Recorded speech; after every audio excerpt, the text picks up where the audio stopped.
Minasan, no vídeo de hoje eu vou contar para vocês a história, como que foi depois que a minha filha retornou ao Brasil. No vídeo anterior, reprisando, eu contei que eu tinha pedido dinheiro emprestado para o meu chefe para comprar um terreno.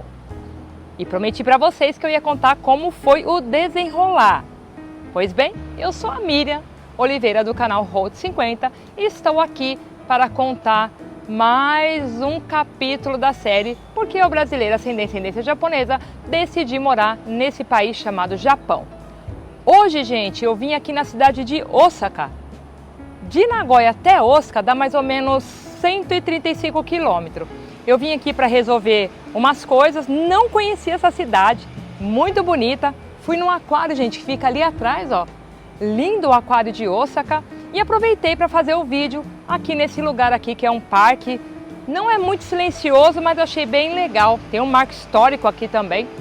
Então, vamos lá para o vídeo? Gente, depois que a minha filha foi para o Brasil, eu retornei para a cidade de Kisarazu, no mesmo emprego que eu estava. Confesso para vocês que o coração veio apertadinho. Aliás, eu sou mãe. E qual é a mãe que quer ficar longe dos seus filhos? Não tem, né? E naquela época eu só tinha ela de filha. Então foi uma decisão muito difícil, tanto deixar ela no Brasil e vir para o Japão, como depois trazer ela para o Japão e ter que mandar ela para o Brasil novamente. Então a nossa vida sempre foi assim, entre idas e vindas, chegadas, partidas, enfim. Confesso para vocês que o meu sonho, acho que o sonho de todo brasileiro que sai do Brasil para tentar a vida em outro país, que é de você juntar dinheiro, fazer uma casa, ou montar um negócio e retornar para o seu país. Eu acredito que sim, né? Mas esse sonho, gente, cada dia estava mais distante para mim, porque eu não estava vendo nenhuma evolução. O único lugar que foi bom para mim durante um tempo foi na cidade de Tóquio, na Daishowa, onde eu trabalhei. Ali eu tive um período de trégua. Ali eu conquistei algumas coisas, como fazer a casa para minha mãe e algumas outras coisas. A partir dali, a vida não foi muito fácil. Eu não gosto muito, gente, de usar a palavra depressão, tá? Acho que depressão, a gente fala depressão aí, parece que chama mais, né?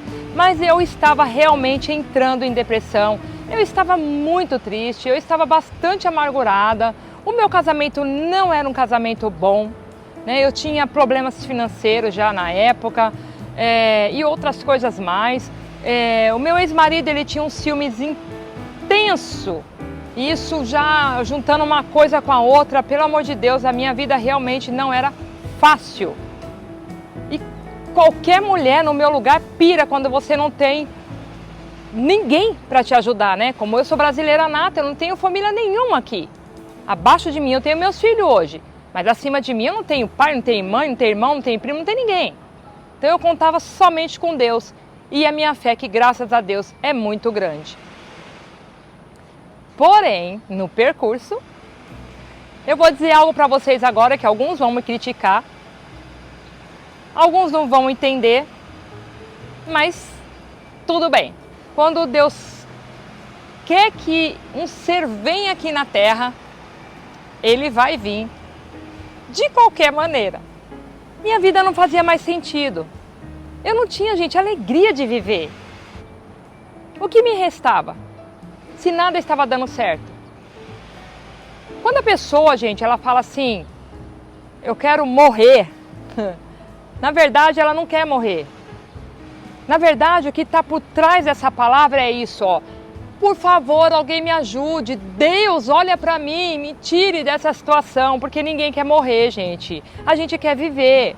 Só que a gente quer viver de uma maneira boa. Porém, tudo que Deus faz é bom e perfeito. Eu acredito que Deus não foi essa a vida que Ele sonhou para mim. Não foi esse trajeto que Ele traçou para mim. O problema é que às vezes, a gente sai do meio. A gente sai da rota onde que Deus quer. A gente trilha outros caminhos, a gente faz escolhas diferentes. Apesar da minha pouca idade, com 16 anos, a minha vida no Brasil não era fácil. Eu ainda vou fazer uma série contando sobre isso. Casei muito nova. Não tinha muita maturidade para poder decidir nada. Mas, gente, foi a minha escolha. E toda escolha temos um preço a pagar. Gente, o que eu tenho para falar é que 3 meses depois que a minha filha retornou ao Brasil, eu engravidei do meu segundo filho. Este bebezinho que está aqui. Que hoje está esse homem aqui. Eu não vou dizer para vocês que o meu filho, o Danilo, ele veio para tampar aquela lacuna que minha filha deixou. Porque nenhum filho tampa a lacuna do outro filho. Mas ali amenizou um pouco a minha dor. Talvez vocês estejam pensando, que nem eu pensei na época, como que pode? Você já estava ruim no casamento, já tem uma filha para sustentar no Brasil, e engravidar, gente. Eu também entrei em parafuso na época. Mas quando Deus quer, não adianta a gente evitar, não adianta, mulher, se Deus falou para você vai ter tantos filhos nessa terra, não importa o que você vai fazer, mas você vai ter. E agora, gente, eu estava com a minha filha no Brasil e estava grávida. Lembra que eu tinha um terreno para pagar? Eu fiz uma prestação por mês. Eu não podia parar de trabalhar. Só que a minha barriga, gente, ela estava crescendo, crescendo cada dia mais. E o calor era infernal, gente, era muito quente. E nós não tínhamos ar-condicionado, nós tínhamos só 2 ventiladores. E eu lembro, gente, que eu ia trabalhar morrendo, tanto calor. Só que eu não podia parar nenhum momento, eu não podia faltar nenhum momento, porque eu tinha um compromisso a cumprir. Eu tinha que pagar aquele terreno. Então, se eu parasse de trabalhar, eu não ia cumprir com a minha palavra, certo? Eu lembro que eu ia trabalhar, gente, eu ia trabalhar assim, cansada, morrendo. E o chefe falava assim pra mim, tá na hora de você parar de trabalhar. Eu não podia parar de trabalhar. Trabalhei, gente, até 8 meses e meio de gravidez. E pra glória de Deus, eu comprei o terreno, eu consegui pagar aquele terreno. Agora, se eu construir ou não, aí vamos ficar para o próximo vídeo.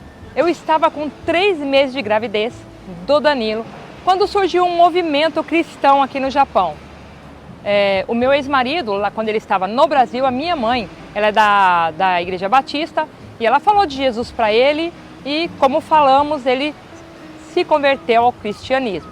Chegando aqui, a gente não conhecia nenhuma igreja para frequentar. Fomos até numa igreja japonesa, mas o culto é bem diferente, né, do que a gente estamos acostumados no Brasil.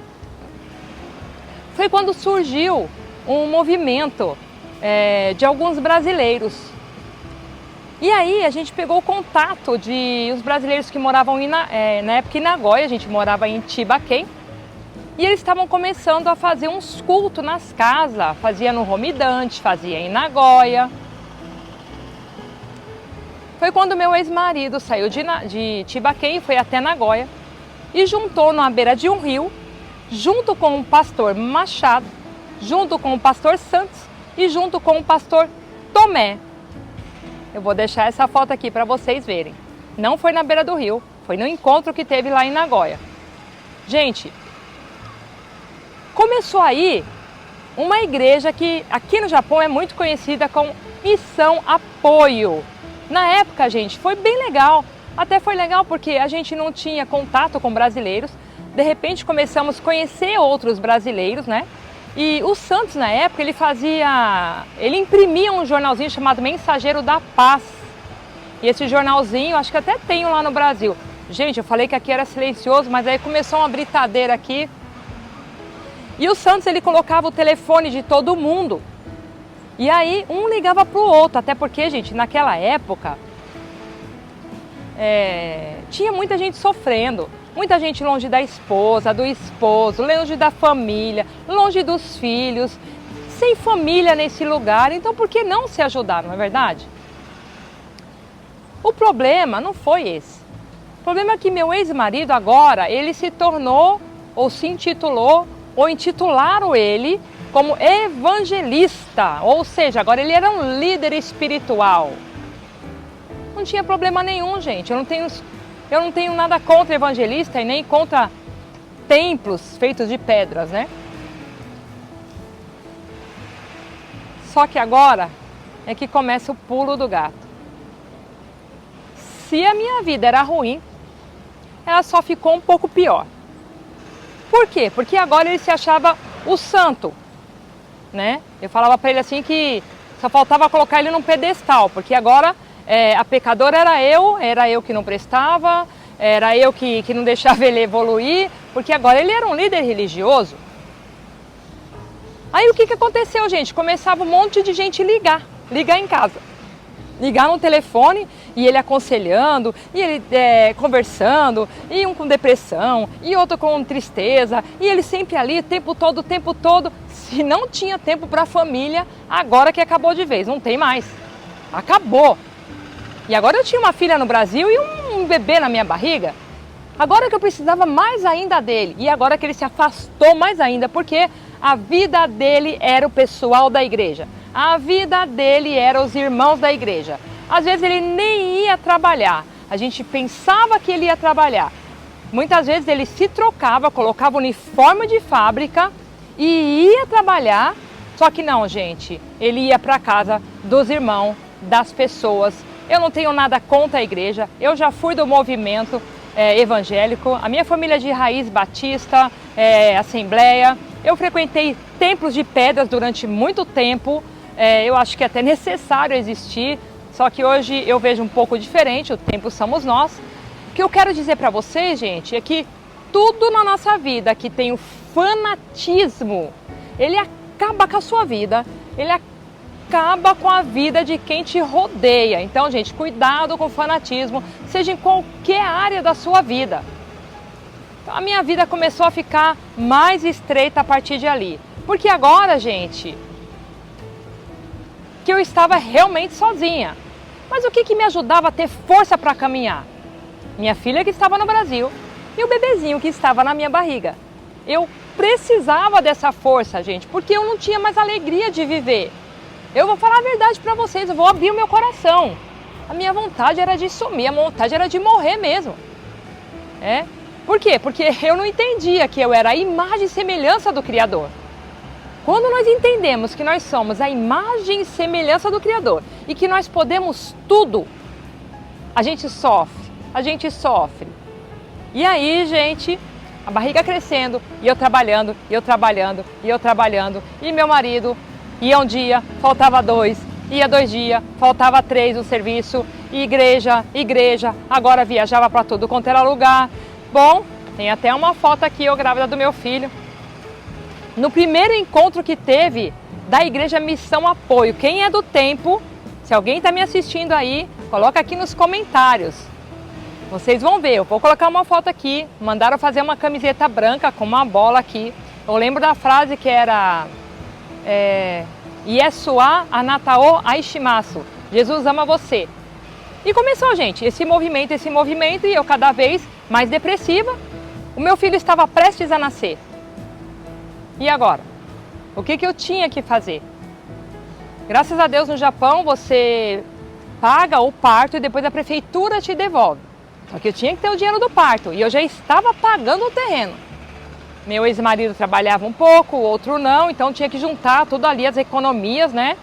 Foi onde, gente, que com 8 meses e meio, quando eu parei de trabalhar, eu desesperada, porque eu sabia que não podia contar com meu ex-marido. Aí eu fiz o meu primeiro bolinho de carne moída. Eu não sabia fazer coxinha, nem risole, nem bolo, nem nada. Eu só fazia bolo normal, né? Mas eu não sabia fazer esfirra, nem nada, gente, nessa época. Aí eu falei, bom, agora eu estou em casa, eu não posso parar de trabalhar, a fábrica não vai deixar eu trabalhar até os 9 meses, eu preciso fazer alguma coisa. Peguei alguns trabalhos para fazer em casa, que no Japão a gente chama de naishoku, ganha pouquinho, mas né, eu tinha que fazer alguma coisa. Fora isso, gente, o arroz japonês ele é meio papa, né? E aí o que eu fiz? como no Brasil a gente também mexeu com pastel, aí eu pensei, bom, eu vou fazer uma carne parecida com pastel e vou rechear ali. Aí eu fiz a carne, temperei, peguei o arroz assim, fiz uma massa assim com ele, coloquei a carne moída no meio, fechei, fiz uma bola assim, ó. Passei na farinha, na época eu não sabia, aí eu passava no ovo, passava na farinha, passava no trigo, fritava, aí o óleo ficava tudo espumando, ficava aquela coisa. Gente, mas eu vendia. Começou aí o meu dom culinário, né? Comecei a vender para japonês também. E graças a Deus e graças a isso, aos trabalhos em casa e esses bolinhos que eu fazia bolo também, gente, mas não era aquele bolo de festa, né? Que nem eu sei fazer hoje. Mas era bolo para tomar com café, tipo bolo de fubá, bolo comum, sabe? Que eu sabia fazer. E isso daí me salvou. Me salvou, porque era um dinheiro extra, mas dava para ajudar. Então eu nunca parei de trabalhar.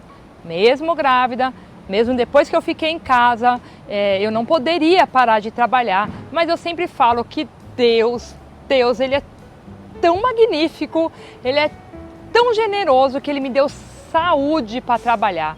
Ele me dava estratégias para fazer. O problema, gente, é como eu disse, agora Ele tinha só o pessoal da igreja para tomar conta, né? E a família foi ficando de lado. Só que na Bíblia está escrito que a gente tem que cuidar primeiro dos de casa, primeiro a nossa família. Por quê, gente? Porque a família é o nosso patrimônio. Se sua família não vai bem, nada vai bem na sua vida. E o homem, ele é um sacerdote, o homem ele foi colocado para cuidar, né? Ele foi colocado ali para zelar pela tua esposa, né? Eu costumo dizer que na Bíblia, né, tem escrito assim: marido, amai as vossas mulheres como Cristo amou a igreja. Só que não está escrito assim, mulher, amai os vossos maridos, não. Brincadeira, gente.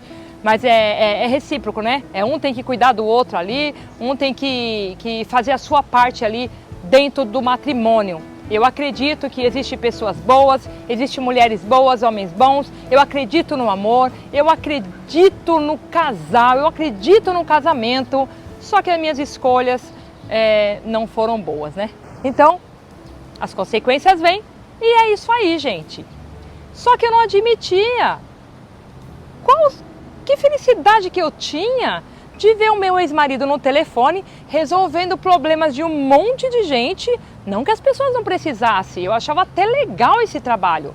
Porque, gente, muita gente sofrendo, né, naquela época e até hoje. Então, desde que ele cuidasse da sua família. Só que não, gente. Cada dia a família ficando mais distante.